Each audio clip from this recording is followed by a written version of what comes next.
सोचो हम एक न्यू महल खरीदता है और जाइयो यार सोचो हम पहला फोटो खींच लेते पर आराम से अंदर जाए ना बेटी ने हम फोटो देखो पहले इन्हें अच्छे से फोटो खींची इन लोगों जाए घर में गया और बेटी ने लोगों फोटो खींची पर कोई फोटो नहीं थी इन्होंने बस इन्होंने साफ साफ एक सन दिखी हुई और चारे ये लोगों ने बाहर जाइन बैकयार्ड में सन की फोटो ली थी तो एकदम सी सानी रूप में आई गयो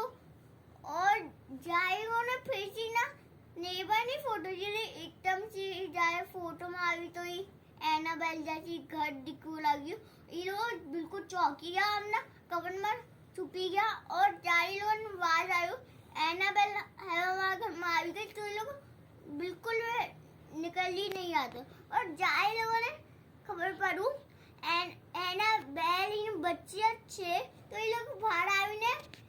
इन्हें हम घना करी गया था तो आधे बस प्रैंक वाले